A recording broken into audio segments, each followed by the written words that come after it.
49 keeps me Okay, well, now you know. editing there. there are only a handful of people I've known my entire life, and coincidentally, they all had the same last name, but Karen being one of them, I missed the first 3 years of her life. From what I have heard, her major accomplishments during this period were bedwetting and banging her head up against the headboard of her crib, and later in her bed. I never witnessed either, so it could have been fact or legend. Since the source was my parents, I think it was the former. Mom had said many times, Sharon was the prettiest baby, Karen was the cutest, I was the happiest, and Kevin was the grumpiest. Karen was and is pretty cute. Anyone who has heard her infectious and constant laughter would know this. Not to mention her particular exclamation of, huh, delivered in a higher octave with the cadence of a Hong Kong bartender. Even in those early days, she liked to talk, and man, this woman can talk. Is it because she has important things to say, or that she enjoys the mechanics of speech as anyone's guess? I vote for that one.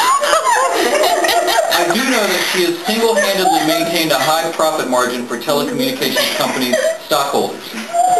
Her gift of gab came in very useful in her stint as the captain of the debate team at Warwick High School. It was during this era I saw her keen intellect blossom. It was also quite annoying, and that as her debate skills improved, so did her desire to debate about anything and everything. I soon realized that in any discussion, I would have to have thousands of supported facts to assert my position on just changing the channel on the TV. Discussions became debates, and I too benefited from the exercise, except when I lost the argument. By the time of her high school years, I saw the next benefit of having Karen as a sister, her hottie friends. I was much more intrigued answering the doorbell for her friends than mine. They were older, smarter, and female.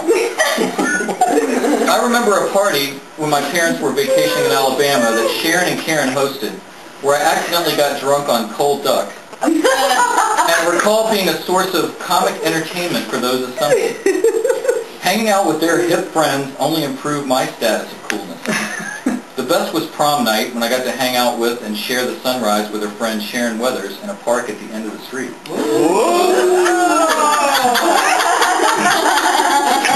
Karen's college years followed, and Radford became a special place on the map.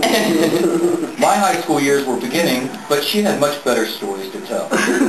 Karen's next batch of hotties, Karen, Liz, Wendy, and Brenda, are to this day a tight group of amazing friends. Oh, they are. If it was possible to measure the laughter shared by this bunch, it would require mathematical formulas only Paul could understand.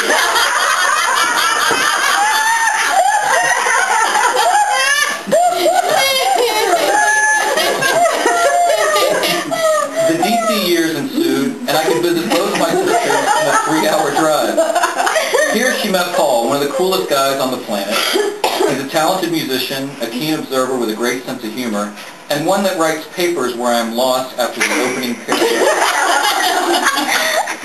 The wedding was quite a bash, and I will always remember jamming with Paul on bass, Kevin on drums, and Karen on the tambourine.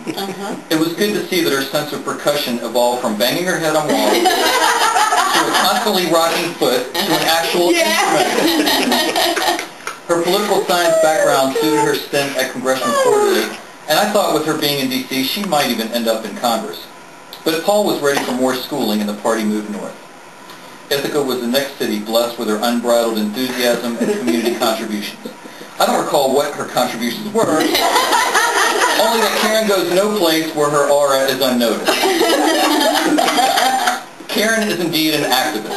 Strong opinions have marked her thought process, and I don't think she has a single gray suit. You're not dead, Karen. You're alive.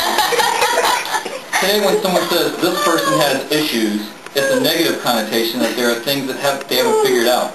With Karen, it means there are issues that need to be resolved of a local or global nature. That's right. She is an altruist with compassion for the correct, meaning not the right, especially the current right that is altogether wrong. The next important milestone was motherhood. I had never pictured Karen as a mom, and was delighted to see she did such a good job of it. Although seeing her tiny frame supporting a baby was like seeing a cue ball attached to a pool stick. Although I think Paul enjoyed the benefit of seeing Karen with actual breasts. The result was another wonder, Shannon, and the planet is already better that she is among us. Yeah. During the next grouping of years, we were all busy and living up and down the coast. Although we didn't see each other as often as we'd like, when we do get together, it is always a blast. Such a blast that recovery time is required. Which brings us to the present. Our last reunion in May prepared me for her 50th milestone.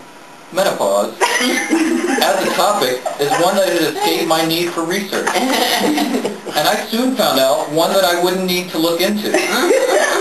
Karen's gift of gab plus enlightenment, blended with the biological symptoms she was enduring, meant that all of us now know everything there is to know about it. I felt such sympathy for her description of temperature fluctuations that I donated all the dividends of my AT&T stock into menopausal medical research. Karen, you may be 50, but you have enough spark, enthusiasm, laughter, and to propel you for another 50 years. I thank you for all you've taught me, and I'm grateful you are my sister, and will love you always.